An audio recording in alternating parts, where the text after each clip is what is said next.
Preventing child abuse is the aim of a community outreach project that's been initiated by Baystate Health Systems.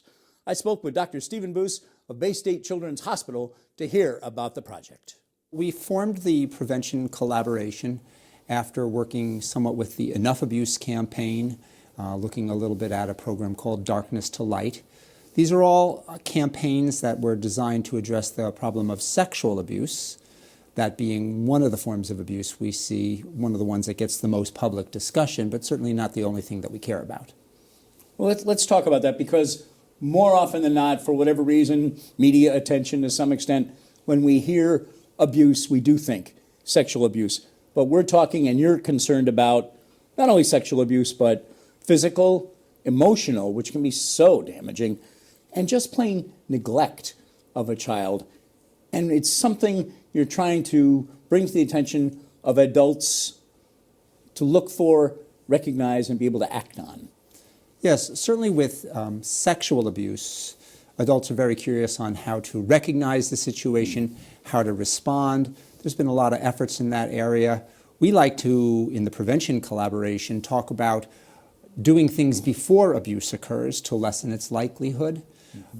Things that you can do with your children, things that you can do in institutions if you're in a youth-serving institution, but in order to try and prevent the abuse from happening, to kind of catch warning signs before abuse has occurred, but when someone who might be in danger of becoming an abuser is in contact with a child and things may be getting a little bit off the rails.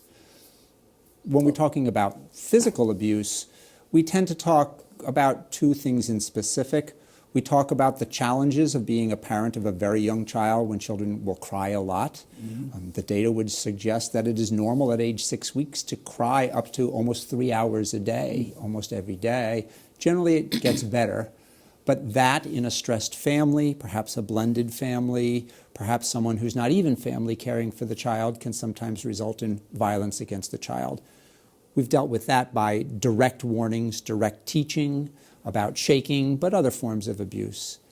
But then we get to the general pediatric community, where we're talking about best ways to parent children, how to be responsive to them, because this both prevents physical abuse and develops resiliency in a child, so that should something happen, something beyond the control of the parents, something goes wrong, the child may be more likely to recover from that stress and do well in their general development and in their life. You've been going out into the community, holding what you're calling parent cafes, to literally meet with people, to sit down, to chat, to talk, to take their questions, to hear about what their concerns are. Yes, the concept of a parent cafe comes from something called the Strengthening Families approach.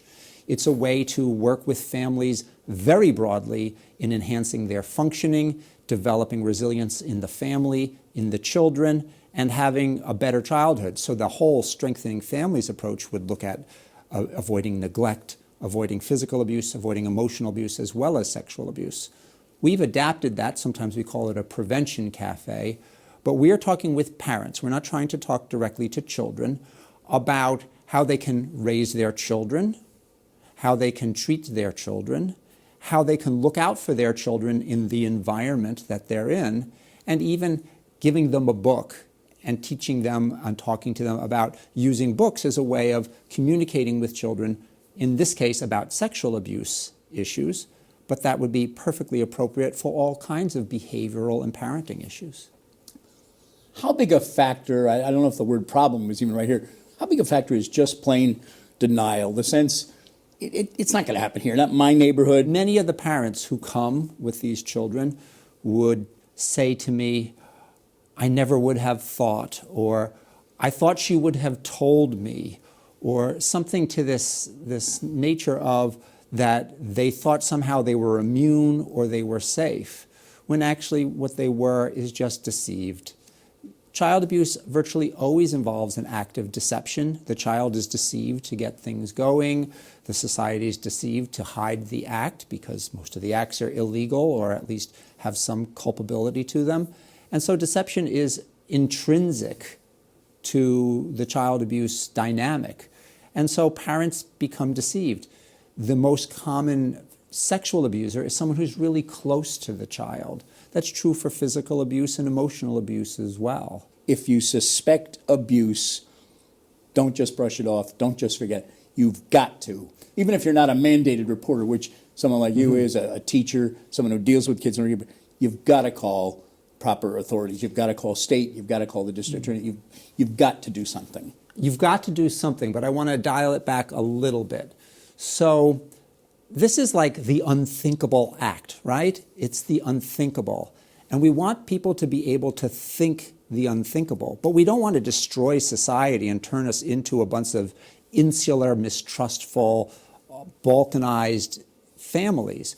We want to see people where they think things are going a little bit oddly to be able to talk, if they're concerned but not sure, to be able to act in a protective manner. But if you get to the point where you're suspicious that something has actually occurred, that is when you want to get help. And DCF in the state of Massachusetts, the Department of Children and Families, is the proper call to make. If you're in immediate danger, if there's immediate problems, you may also want to call the police right away. Dr. Stephen Booz from Baystate Children's Hospital, thanks so much for what you're doing in the community. Thanks for coming in and spending some time with us, sir. You're very welcome.